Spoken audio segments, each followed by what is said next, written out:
ជំរាបសួរសួស្តីប្រិយមិត្តទាំងអស់គ្នាថ្ងៃនេះខ្ញុំមានវីដេអូមួយដែលវីដេអូនេះបង្ហាញពីក្មេងៗនៅថ្ងៃទំនេរនិយាយរួមសកម្មភាពមុនពេលចូលឆ្នាំថ្មីទំនេរពីការសិក្សាវិស្សមការតូចហ្នឹងជួបជុំបងប្អូនពេលព្រឹកអញ្ចឹងក៏ថតជាវីដេអូលក្ខណៈគ្រួសារដើម្បី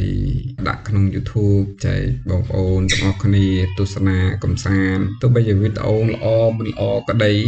សកម្មភាពដ៏រីករាយនេះគឺបន្ទាប់ពីម្ដាយរបស់គេមកពីផ្សារវិញហើយក៏បានទិញចាហួយមកផ្ញើឲ្យចាហួយមានតែមួយទេប៉ុន្តែគេលៃលកចែកពីអ្នកបងប្អូនឥឡូវអាបងនេះក៏បានចាប់ផ្ដើមស្រែស្រង់បាទហែកកញ្ចប់ខាងលើដើម្បីចែកគ្នាហូបបាទនោះនៅក្រឹមចាំនិយាយរួមឲ្យតែបានគ្រឿងហូបគឺសបាយរហូតបើតែមិនបានហូបមិនបានអីទេហ្នឹងគឺយំ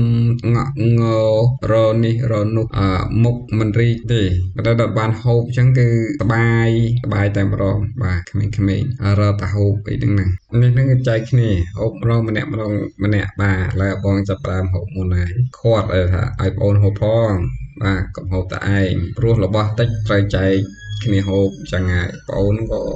មិនសូវហ៊ានហូបដែរព្រោះវាជាក់បាទហើយត្រជាក់វាជើងពងកលោកផ្ដាសាយផ្ដាអីព្រោះគេចូលឆ្នាំហើយបាទបងហែកប្រឹងហែកមិនទាន់បានធំទេបាទដាក់មិនទាន់បានធំដាក់ស្ព្រេអង្កើតទេបាទទៅហូបកើតដល់គេដូចជាចែកឲ្យបងអូនណាមិនចែកឲ្យបងអូនហូបបាទអូ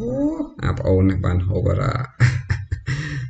សបាយរីករាយពួកគេទាំងពីរនាក់ដែរការប៉ັດចំណៃហ្នឹងគឺ